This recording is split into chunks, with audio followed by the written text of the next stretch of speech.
Hello friends, so a viewer, more specifically a dear Patreon supporter of mine called Sari, asked me a question that I thought was really worth recording a video about, and it is about essentially the question of function overuse in people. Can that happen?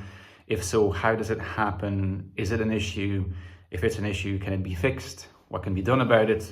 So on and so forth. Okay, and Sari's specific example had to do with an INFJ that they know. This INFJ, I think, is a friend of theirs. And apparently this person really has pretty much the hallmarks of an INFJ personality, but seems to have really high SE, right? And they seem to be very kind of grounded and steeped in the world and always in touch with external reality, observing all the time and maybe not taking a step back that much. And what Sari was asking is it possible that a particular type may overuse a function that is, in principle, not their dominant? If you take an ENFJ, the dominant function is extrovert. The dominant function is extroverted phenic. So FE is dominant, NI is auxiliary, SE is tertiary, and TI is inferior. So SE is not inferior, SE can be developed, but is it possible that it's overused by an ENFJ? In general, is it possible that it's overused by any type, the tertiary function, at the expense of other functions? Can that create an imbalance?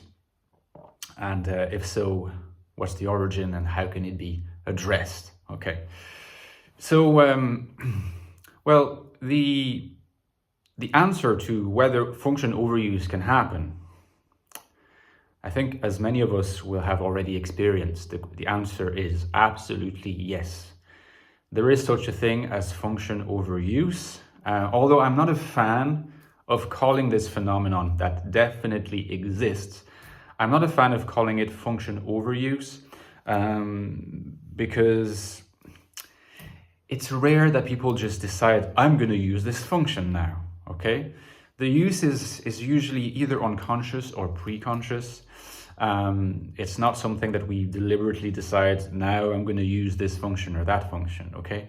In this respect, the Jungian cognitive functions are a little bit like the Freudian mechanisms of defense. They are not consciously used. They are relied upon, okay? So it's certainly possible, and it does happen, that the tertiary function is relied upon almost as if it were a dominant function. And keep in mind that a basic principle to really keep in mind in terms of the slightly technical term, our homeostasis, the homeostasis of our psyche, if you like, the balanced organization of our psyche requires that we rely principally on our dominance, because the dominant function for any type, their dominant, is the one that costs the least energy to use because it's dominant. And so you can use it a lot, or you can rely on it a lot, in fact, pretty much all the time, and it's not going to cost too much on your energetic system. Auxiliary costs a little more energy, tertiary costs even more, and inferior is quite costly, okay? So by definition, if you are relying upon your inferior function all the time, now I'm not talking about tertiary, but the example of the inferior function is even more telling, but boy, you're going to be stressed, tired, and anxious, okay? Because you're not made to do that, okay?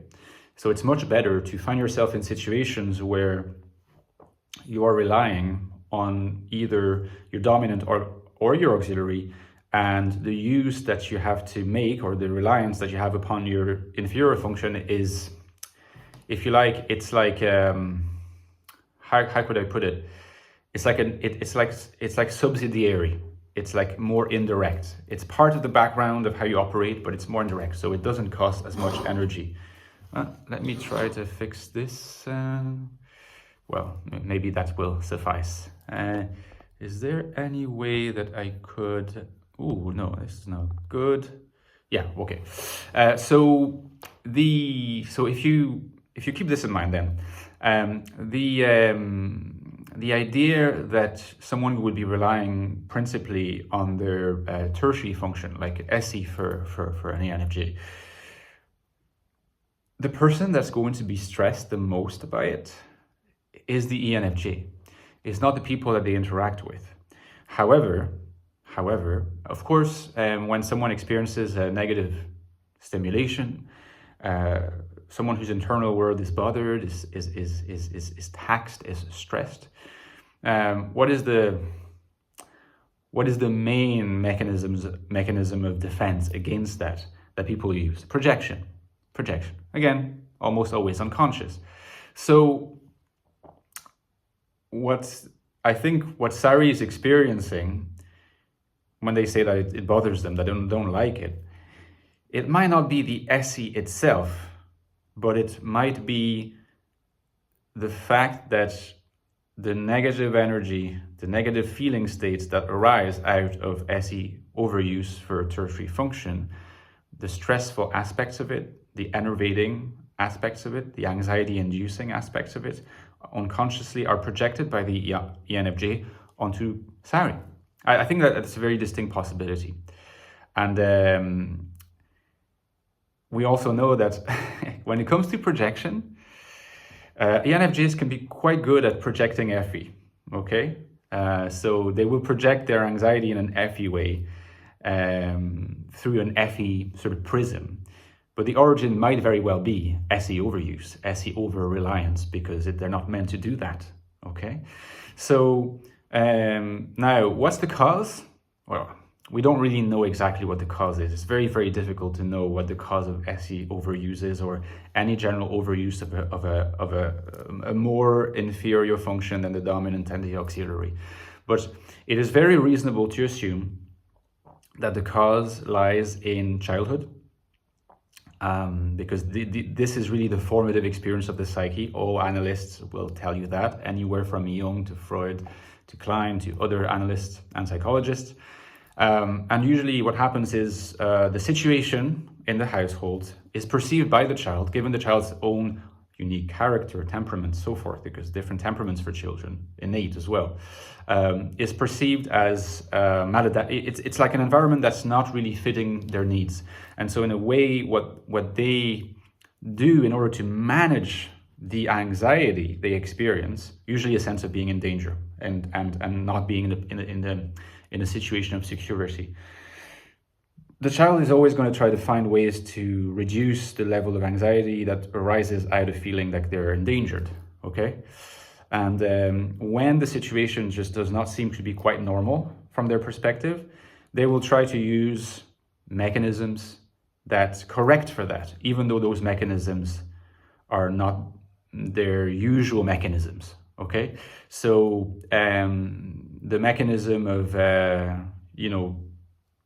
TI or SE overuse, even though it's a tertiary function, might work well for the child at a particular time when there's no real alternative, because it's almost like, well, maybe if I'm just using dominant FE and auxiliary NI, I'm not valued, I'm in danger, I'm criticized, I'm neglected.